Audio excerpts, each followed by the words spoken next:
नमस्कार दोस्तों, स्वागत है आप सभी का सुपर आईएएस पर। So in a very very surprising move UK के द्वारा इंडिया के ऊपर एफटीए साइन करने के लिए कई सारी शर्तें लगाई गई हैं। यूके के द्वारा यहां पे साफ साफ कहा गया है कि एफटीए के थ्रू इंडिया को कुछ भी फ्री में नहीं मिलने वाला है। आप लोग यहां पे देख सकते हैं, ये वाला जो रिसेंटली न्यूज सामने आई, free trade agreement with India won't be free for all deal. ये यूके की एक मिनिस्टर हैं जो कि इस पूरी की पूरी एफटीए की नेगोशिएशंस को ओवरसी कर रही हैं, उनके द्वारा स्टेटमेंट दिया गया है। आपके लिए पढ़ने वाला हूं। उन्होंने कहा, what we should not pretend is that we are doing a full universal liberalisation of every single thing that can possibly be done and create a single market and freedom of movement etcetera with India. That is not what we are doing with every single trade deal. इसमें एक give and take होता है, उसको हम लोग यहां पे follow करने वाले हैं। This is something very similar to जो कि यूके के द्वारा आज से जस्ट कुछ ही दिन पहले भी किया गया था, जब यूके ने इंडिया से आने वाले जो स्टील के प्रोडक्ट्स थे उनके ऊपर इंपोर्ट ड्यूटीज को लगाया था, जिसके चलते इंडिया को अप्रोक्सीमेटली $250 मिलियन का नुकसान हुआ था।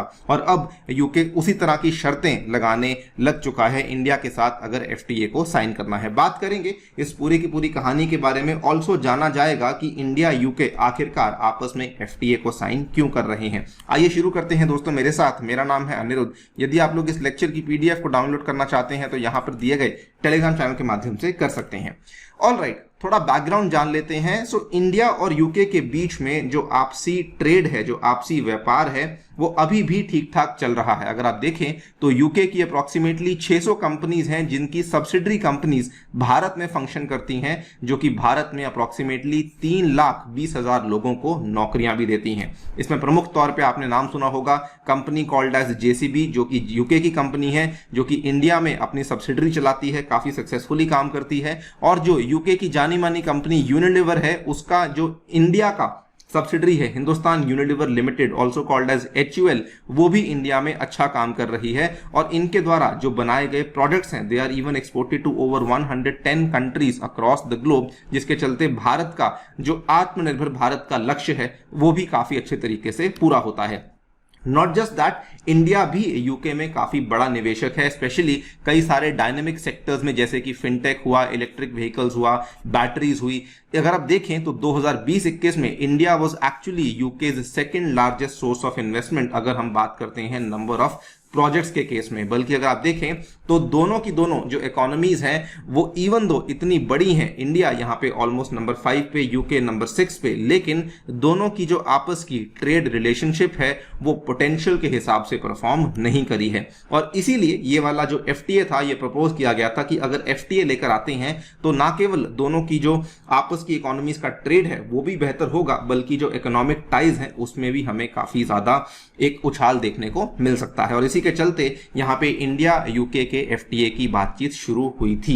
ये वाली जो बातचीत है इस साल की शुरुआत में फॉर्मली शुरू हुई थी। Beginning of the year 2022 saw the formal launch of negotiations, जब इंडिया यूके ने ये सोचा था कि हम लोग इस साल के अंत तक इस एफटीए को डेफिनेटली कंक्लूड कर देंगे और साइन भी कर देंगे। सबसे बड़ा जो यहां पे उद्देश्य था वो कुल मिला के दो थे। पहला उद्देश्य ये था कि हम लोग फ्री एंड बैलेंस्ड एफटीए बनाना चाहते हैं, जिसके चलते हम लोग 90% ऑफ द टैरिफ लाइंस जो हैं उनको एलिमिनेट करना चाहते हैं। और दूसरी बात, जो हमारा बायलेटरल ट्रेड है, जो कि आज की डेट में केवल $31 बिलियन के आसपास स्टैंड करता है, उसको हम लोग 2030 तक बढ़ा करके $100 बिलियन के आंकड़े को टच करवाना चाहते हैं। These were the two main objectives जिनको ध्यान में रखते हुए ये वाला इंडिया यूके का एफटीए था, जिसको कि सामने लाया गया था। इसके अलावा इस एफटीए में ये भी कहा गया था कि ये एक न्यू एज एफटीए होने वाला है, और जो कोलैबोरेशन और कोऑपरेशन होगी ये केवल गुड्स सर्विसेज में नहीं, बल्कि इंटेलेक्चुअल प्रॉपर्टी राइट्स में, ज्योग्राफिकल इंडिकेशंस में, सस्टेनेबिलिटी, डिजिटल टेक्नोलॉजी और एंटी करप्शन, इन सब चीजों को भी कवर किया जाएगा। नाउ इसमें इंडिया को क्या फायदा होने वाला था? इंडिया को बेसिकली फायदा होने वाला था अपने उन सेक्टर्स के लिए जो कि ज्यादा जॉब क्रिएटिंग सेक्टर्स हैं, जैसे कि टेक्सटाइल हुआ, लेदर गुड्स हुआ, फुटवेयर हुआ। नॉट जस्ट दैट, इंडिया को इसमें फायदा होने वाला था मेरीन प्रोडक्ट्स के एक्सपोर्ट में भी, क्योंकि इंडिया की ये उम्मीद थी कि 56 मेरीन यूनिट्स होंगे भारत में जिनको की रिकॉग्निशन मिलेगी थ्रू दिस एफटीए, जो कि डायरेक्टली अपना सामान यूके तक एक्सपोर्ट कर पाएंगे। इसके अलावा इंडिया को यह भी उम्मीद थी कि हम लोग कई सारे सर्विस सेक्टर्स जैसे कि information technology, information technology enabled services, then nursing, education, health care including AYUSH and audio visual services, इनका भी हम लोग जो है एक्सपोर्ट यूके में पहुंचा पाएंगे। बदले में यूके को उम्मीद थी कि हम लोग हमारे मेटल ओर्स और स्क्रैप के, then mechanical machinery, non ferrous metals, ये सब चीजों का जो एक्सपोर्ट है ये लोग हम लोग इंडिया तक कर पाएंगे। इसके अलावा इस एफटीए से ये भी उम्मीद थी कि दोनों देशों को काफी सारे जियोपॉलिटिकल और स्ट्रेटेजिक बेनिफिट्स भी हो सकते हैं। यूके जो है वो इंडो पैसिफिक की तरफ आने की बहुत लंबे टाइम से कोशिश कर रहा है। उनका ये मानना है कि अगर उनकी साझेदारी यहाँ पे इंडिया के साथ बेहतर होती है तो उस केस में इनका जो ओवरऑल इन्फ्लुएंस है वो इंडो पैसिफिक में और भी बढ़ सकता है। और साथ ही में नॉट जस्ट दैट, उनका ये मानना ये भी है, इंडिया का ये मानना है कि अगर यूके के साथ हम लोग एफटीए साइन करते हैं तो क्योंकि यूके यूएनएससी का परमानेंट मेंबर है तो उस केस में इंडिया को भी यहाँ पे अच्छा पुश मिल सकता है। ये सारे फायदों को ध्यान में रखते हुए इस एफटीए को साइन करने की बात हुई थी, जबकि इसमें यह भी कहा जा रहा था कि एफटीए जो है हम लोग साल के एंड तक नहीं बल्कि दिवाली तक ही इसको साइन करना चाहते हैं। दिवाली आपको मालूम है जस्ट आने वाली है 24 अक्टूबर को, तो उनका यह मानना है कि हम लोग तब तक ही इस एफटीए को साइन कर देंगे। लेकिन उसके पहले यूके ने पिछले 2-3 दिनों में इंडिया के ऊपर कई सारी शर्तें इंपोज कर दी हैं। पहला जो यूके के द्वारा यहां पे शर्त इंपोज करी गई थी, उन्होंने कहा था कि जो इंडिया में आप इतना सारा रेड टेप है उसको पहले तो अनरावल कीजिए। यानी कि यूके ने इंडिया की जो बेसिकली लाल फीताशाही थी उसको पॉइंट आउट किया। इसके तहत इन्होंने इंडिया में कई सारी जो टैक्स पॉलिसीज थी, टैक्स स्ट्रक्चर्स थे, बैंकिंग नॉर्म्स थे, रेगुलेटरी नॉर्म्स थे, उनको कॉल आउट किया। इन्होंने यहां पर कहा कि legal and regulatory impediments in India continue to be a source of frustration for investors looking to set up or expand operations in India, even as land acquisition and regular delays in custom clearances remain problematic. Not just that, इन्होंने बल्कि ये भी कहा कि आप लोग जो यहाँ पे 15% का लेवी लगा रहे हैं न्यू मैन्युफैक्चरिंग यूनिट्स के लिए, ये इवन दो यहाँ पे इन्वेस्टमेंट्स को इंसेंटिवाइज तो करता है क्योंकि ये लेवी कम है, लेकिन जो आपका कॉर्पोरेट टैक्स रेट है ये एक्चुअली बहुत ज्यादा है। इन्होंने कहा कि बहुत सारी डिस्पैरिटी है between the effective corporate tax rates for foreign firms using a branch model which are taxed at approximately 43.68% और domestic payers को आप लोग टैक्स कर रहे हैं approximately 25.17% पे। Not just that, इन्होंने कहा कि अगर यूके के बैंक्स इंडिया में आके फंक्शन करेंगे तो जो आपकी प्रायोरिटी सेक्टर लेंडिंग की नॉर्म्स हैं उनको भी आप उनके लिए बदलिए, बिकॉज वो काफी स्ट्रिक्ट हैं। उस केस में हमारी बैंकिंग जो कंपनीज होने वाली हैं वो भारत में आकर के उतना अच्छे से परफॉर्म नहीं कर पाएंगी। ये थोड़ा सा अजीब लगा बिकॉज अगर आप देखें इंडिया ने इसी साल यूएई के साथ एक सीपा साइन किया है जो कि अगेन एक तरह का एफटीए ही होता है, इनफैक्ट एक एडवांस फॉर्म का एफटीए होता है, लेकिन यूएई के द्वारा इस तरह की कोई भी कंप्लेंट या इस तरह की कोई भी डिमांड या कंडीशंस नहीं रखी गई थी। In fact not just that, India जो है वो ऑस्ट्रेलिया के साथ भी एफटीए को साइन करने की बातचीत में आ चुका है और ऑस्ट्रेलिया की कई सारी कंपनीज हैं जो कि ये मानती हैं कि इंडिया में ईज ऑफ डूइंग बिजनेस जो है वो एक्चुअली काफी बेहतर हो चुका है।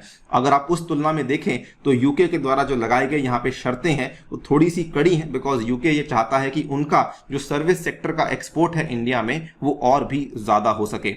नॉट जस्ट दैट, आज से जस्ट 2 दिन पहले जो यूके की मिनिस्टर हैं उन्होंने ये कहा कि free trade agreement with India won't be free for all deal. ये वाली वो मिनिस्टर जिनकी हम लोग यहाँ पे बातचीत कर रहे हैं, इनका नाम है केमी बार्डोनेक। इन्होंने she is the UK secretary of state for international trade. इन्होंने कहा that it won't be a free for all deal but something that is good for both countries and not a particular sector. यानी कि हम कुछ भी यहाँ पे free में नहीं देने वाले हैं, बल्कि यहाँ पर आप देखिए तो ये लोग ये भी चाहते हैं कि जो यूके से आने वाली जो स्कॉच विस्की है उसके ऊपर जो इंडिया टैरिफ लगाता है उसको ये लोग कम करें, जबकि इंडिया ने पहले ही कहा था कि हम लोग स्कॉच विस्की के ऊपर ज्यादा नेगोशिएशन नहीं कर सकते हैं बिकॉज हमें हमारा डोमेस्टिक सेक्टर को भी प्रोटेक्ट करना है। तो यूके चाहता है कि स्कॉच विस्की के भी जो टैरिफ्स हैं वो भी उनके हिसाब से हों।